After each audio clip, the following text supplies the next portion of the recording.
pemirsa JTV dimanapun Anda berada, berjumpa kembali dengan saya Jimmy Mardika di acara Imaji, Inspirasi Masyarakat Jogja Istimewa. Saat ini saya berada di sirkuit yang sedang dibangun. Tentu saja kita akan menampilkan hal-hal atau tokoh-tokoh yang menginspirasi kita semua. Tentunya dengan lokasi seperti ini kita akan membahas tentang dunia otomotif yang ada di Yogyakarta. Kita langsung saja di samping saya ada Bapak Haji, Pak Sunu, Mas Irwan dan Mas Marel. Beliau ini adalah pelaku otomotif yang ada di Yogyakarta. Oke, untuk pertama saya mau tanya begini Mas, tentang otomotif. Jogja ini kan sebuah provinsi yang kita bilang provinsi yang secara geografis kecil, penduduknya juga tidak sebanyak dengan provinsi lain. Tapi justru banyak menghasilkan atlet-atlet otomotif sejak beberapa dekade yang lalu hingga saat ini. Untuk Mas Irwan, ya pelaku motocross yang merupakan legenda lah di Jogja.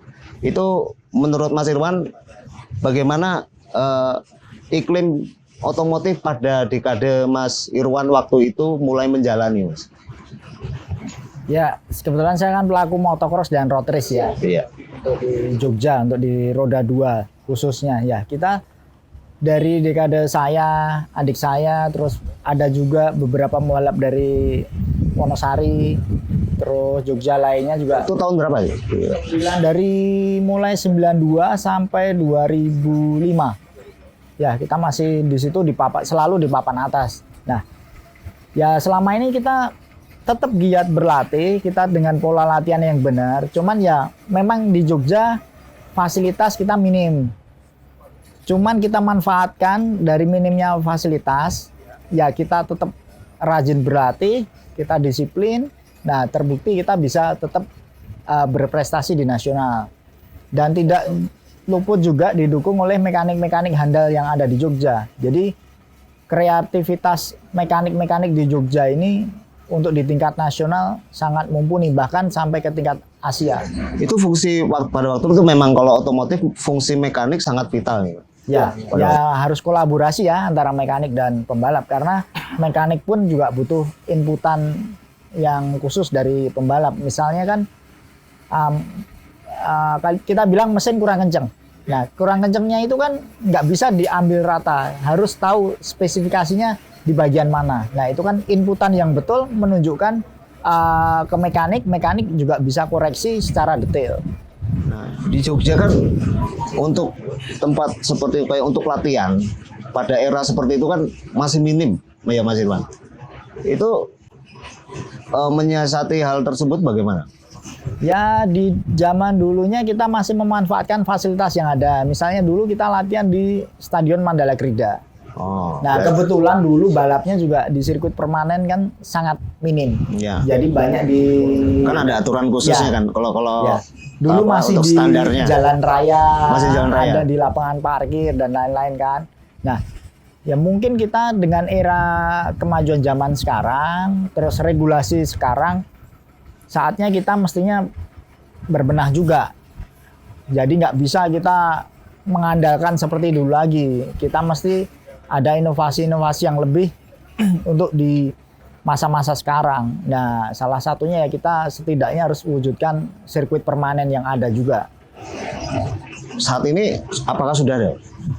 Sekarang kita lagi proses usahakan. Memang dari semenjak 2 tahun lalu sebenarnya lahan sudah dipersiapkan di beberapa tempat. Terus dari pemerintah juga sudah terbentuk tim kajian dan kita juga udah waktu itu studi banding juga. Cuman kan terkendala COVID ya waktu itu.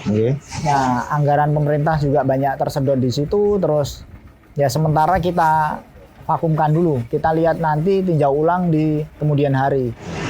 Kita ke Pak Sunu ya. Pak Sunu ini mungkin lebih mundur lagi nih, berkecimpung di dunia otomotifnya. Kalau Pak Sunu dulu lebih ke off-road ya Pak? Kita dulu pernah, kebetulan saya mewakili teman-teman dari klub Gesson Yogyakarta. Nah, klub Gesson Yogyakarta itu didirikan pada tahun 1977 dan kebetulan sampai sekarang 77 dan kebetulan sampai saat ini diketuai oleh Pak Haji Karmanto ya. Jadi kita memang dari mini cross, motocross, akhirnya kita lari ke drag race, drag race sama seperti apa yang di Injaya Pak?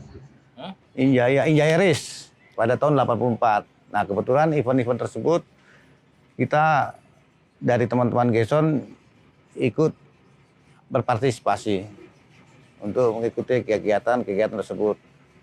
Dan sampai terakhir event terakhir dari Gesson itu di tahun 2009 sampai dengan 2011 kebetulan kita menjadi juara nasional untuk Jarum Super Off-Road Adventure. Nah, kira-kira pada saat itu Pak Suno ya, Mas Irwan juga, itu iklim apa yang bisa membuat Jogja itu kok banyak pemudanya tertarik untuk bergerak di bidang otomotif pada era tahun 70-an, 80-an? Kalau saya kebetulan saya Kan pribadi beda mungkin dengan Jakarta ya, karena mungkin dukungan modal atau ya, apa kan. Kalau di Jogja dengan provinsi yang sekecil ini pada waktu itu mungkin juga fasilitas jalan juga kecil ya. Kalau saya melihatnya karena semua kebersamaan dari teman-teman, khususnya ya Gesson pada waktu itu. Jadi kita itu Gesson itu nama klub ya. Nah, dulu ada Topepa, ada Gesson, terus ya itu paling lama itu ya. Pionir ya. Nah, jadi paling lama klub yang di Jogja itu kita berpartisipasi untuk mengikuti karena kita melihat bukan Yogyakarta sebagai provinsi yang kecil karena cikal bakal semua. Kita melihatnya ya dari teman-teman Gesson. Jogja itu cikal bakal daripada negara Republik Indonesia. Oh iya. Nah, jadi saya SDM-nya berarti kita lihat ke SDM-nya bukan kita geografisnya. Kalau bisa dari teman-teman saya dulu sampai sekarang regenerasi yang muda-muda, mungkin nanti Mas Marel mewakili teman-teman dari Jogja itu tetap mengangkat nama Jogja. Karena kalau kita terus terang dari dulu pakai nama Gesson Yogyakarta hanya untuk membawa Yogyakarta. Jadi di event-event tersebut kita membawa Yogyakarta seperti tempo hari Bentul Off-Road. Ya. Itu saya ikut di Casa Grande tahun 98 Speed. Ya, tahun 98. Terus kebetulan kita juga ada klub dari teman-teman Gesson kebanyakan namanya Yogyakarta Off-Road. Jadi cikal bakal off-road yang di Jogja itu namanya YOR. Oh. Jadi yang lain-lain itu baru setelah YOR. Yogyakarta Off-Road. Nah, kebetulan Pak Haji juga ikut di situ. Saya ada teman-teman Gesson yang lain seperti Mas Dido gitu. Jadi Wahyu Lamban Jatmiko. Kebetulan kita punya pembalap namanya Wahyu Lamban Jatmiko awal-awal untuk Gesson. Bikin workshop garage ya, Lamban garage itu ya. Ya, memang kita didik terus, kita latih terus. Kebetulan kan saya sudah sama Pak Haji kan. Waktu itu sudah memikirkan regenerasi, Pak. Iya, kita memikirkan. Jadi memang kita tampilkan mereka yang muda-muda karena dari fisik, refleks itu kan beda sama kita. Iya toh? Jadi memang kita latih sebelum mereka balapan, saya latih lari. Iya. Untuk fisik, baik driver maupun navigator. Nah, jadi kita pengen Jogja harus menang. Jogja harus menjadi pusat percontohan di provinsi-provinsi lain. Pada waktu itu mekanik yang mendukung yang terkenal pada waktu itu. Saya mekanik sebetulnya bapaknya Wahyu Lamban Jatmiko juga mekanik Pak Ide. Terus ada namanya di daerah Sidoarem namanya Mbah Rono. Jadi kita gabungkan. Jadi dua mekanik itu kita gabungkan jadi satu untuk persiapan pembalap. Nah, sekarang saya ke Mas Marel. Mas Marel kan hitungannya bisa kita bilang pembalap yang generasi milenial dan genrenya juga berbeda ini. Bisa diceritakan Mas Marel, ini yang Mas Marel tekuni itu genre seperti apa? Ya, jadi yang saya tekuni itu kebetulan saya turun di roda 4 kategorinya sprint rally dan rally lah yang kita tekuni. Nah, kita juga sama seperti tadi yang disampaikan Pak Sulu dan Pak Haji juga, kita punya visi misi itu, kita pengennya di sprint rally itu terutama di roda 4, kita pengen bawa nama Jogja. Iya. Itu salah satu visi misi kita lah. Saya dan tim itu visi misi Bigil Jogja itu kita pengen bawa nama Jogja ke kancah sprint rally karena banyak sekali, ya bener kayak Mas Dian tadi sampein, banyak banget pembalap-pembalap Jogja itu yang potensi, nggak cuma pembalap. Secara alamiah ya munculnya. Iya, mungkin kalau dilihat dari ke minimalisan yang ada di Jogja, muncul sebuah upaya supaya tetap maksimal gitu. Itu yang memacu kami punya visi misi untuk tetap membawa nama Jogja, dan kami juga punya panutan-panutan dan senior-senior ini yang benar-benar istilahnya pelaku otomotif betul dan tahu harus dibawa kemana otomotif Jogja ini arahnya gitu. Karena memang kendala yang mungkin dialami sama teman-teman senior ini, akhirnya saya merasakan juga sekarang gitu. Dengan berubah-ubahnya regulasi dan segala macam itu juga. Regulasi selalu berubah. Iya, regulasi untuk kadang di kategori saya ya, saya kurang tahu kalau di kategori lain. Di kategori saya kebetulan agak berubah-ubah dan kadang kan, nah ini menurut saya pentingnya seorang pelaku otomotif itu kan, kalau pelaku biasanya lebih ngerti masalahnya apa ya. Jadi kayak masalah regulasi dan regulasi itu paling nggak ada konsistensinya gitu. Kalau berubah-ubah kan kadang susah. Gitu. Nah ini yang ya harapannya semoga ke depan masih banyak yang bisa diperbaiki. Terus juga kita ini kan, kalau sekarang saya dan tim kebetulan bergerak juga supaya teman-teman komunitas di Jogja ini tetap hidup, komunitas sprint rally. Nah,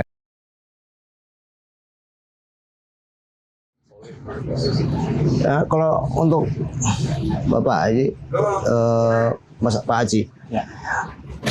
untuk di Jogja ini sebenarnya ada berapa banyak kategori yang terdaftar, Pak? Maksudnya dari apa? Yang terwadai di KONI.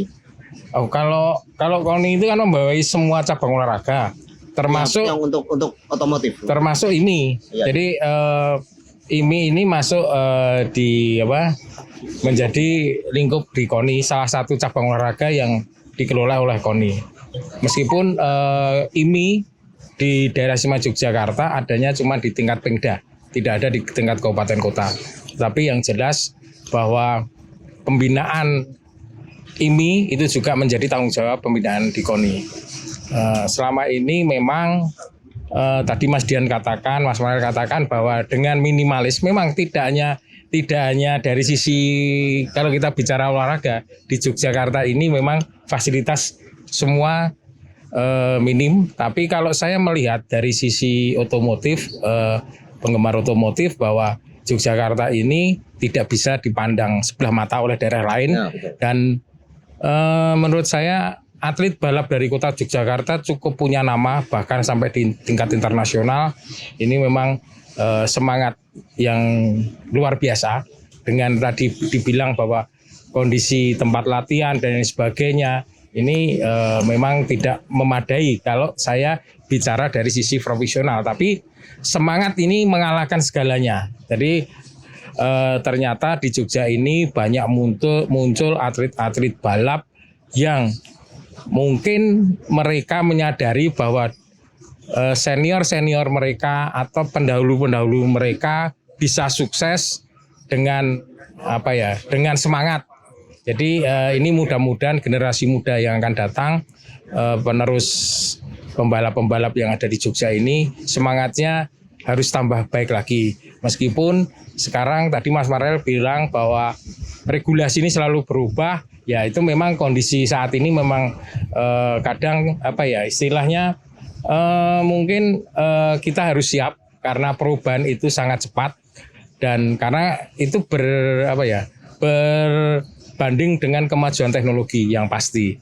Jadi saya berharap bahwa semangat teman-teman di Jogja ini untuk memajukan khususnya di bidang otomotif maju terus dan bisa membawa nama Yogyakarta, daerah istimewa Yogyakarta ini menjadi gudangnya pembalap di Indonesia, salah satu pensuplai prestasi balap di Indonesia. Jadi harapan saya seperti Mas Dian, syukur-syukur tadi bahwa ke depan Yogyakarta ini bisa memiliki sirkuit yang permanen. Mungkin itu yang bisa saya sampaikan. Kembali ke road race tahun 90-an kan ini Mas Dian. Tahun 90-an populer banget itu namanya road race di Jogja itu. Nah, untuk kelas-kelas road race itu apakah sekarang masih berkembang? Yang untuk underbone yang Ya, sekarang eranya sedikit berubah. Jadi era 2 tak sudah habis untuk di balap nasional. Dulu sempat 2 tak ya? Ya, dulu 2 tak. Karena beralih ke teknologi sekarang di 4 tak. 4 tak pun juga tadinya dari karburator, sekarang udah beralih ke injeksi. Dari sirkuitnya pun dari sirkuit istilahnya sirkuit jalan raya, Pasar Senggol istilahnya, beralih ke sirkuit permanen. Nah, kita mesti berjuang gimana caranya supaya Jogja memiliki sirkuit permanen. Karena potensi-potensi pembalap dan mekanik di Jogja ini sangat andal, Mas. Bahkan ada satu mekanik Jogja yang memiliki tim 250 cc untuk berlaga di Asia, bahkan pembalapnya pun orang Jepang yang dikontrak. Jadi kita punya pembalap yang ada, Mas Ibnu Sambodo, dia Kawasaki Manual Tech di Jogja, dan tetap masih membela Jogja juga, Mas. Dulu di PON juga orang Jogja ya? Orang Jogja. Ya ini menarik ini Mas. Kebanyakan otodidak kan itu Mas ya? Atau ada basic mekanik? Ya basic mekanik dua-duanya Mas. Otodidak dia secara ilmu juga, secara sekolah dia juga memang ya. Jadi nggak sembarangan juga.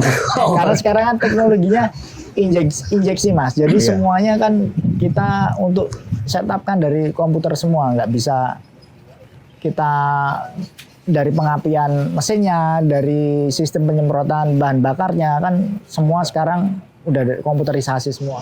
Nah kalau untuk ini Mas, dukungan dari industri lokal, apakah ada Mas di Jogja ini? Seperti pembuatan umpamanya ecu sendiri atau komponen-komponen, ya itu apakah juga ikut berkembang dengan perkembangan seiring dengan perkembangan banyaknya pembalap di Jogja?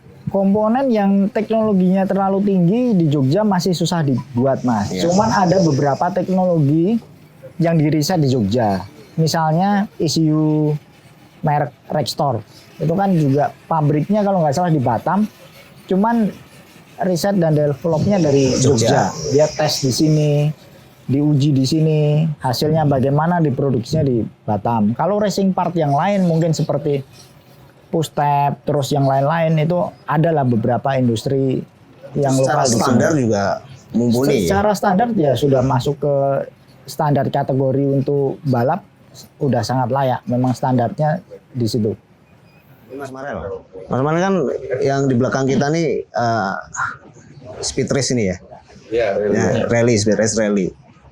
Ini sejak tahun kapan Mas? Kayaknya kan baru ya untuk kategori ini. Untuk jadi di Indonesia. Saya balap di Indonesia mulai 2016. Awalnya bukan mobil ini. Terus 2016, 2017, 2018, 2019 baru saya naik kelas. Ini kebetulan mobil yang kelasnya di atas yang sebelumnya. Udah standar untuk regulasi ya? Untuk standar regulasi belum. Seperti yang Mas Dian sampaikan, jadi mobil memang dari luar, bentuknya sudah seperti itu, tapi di Jogja kita bikin part-partnya sendiri.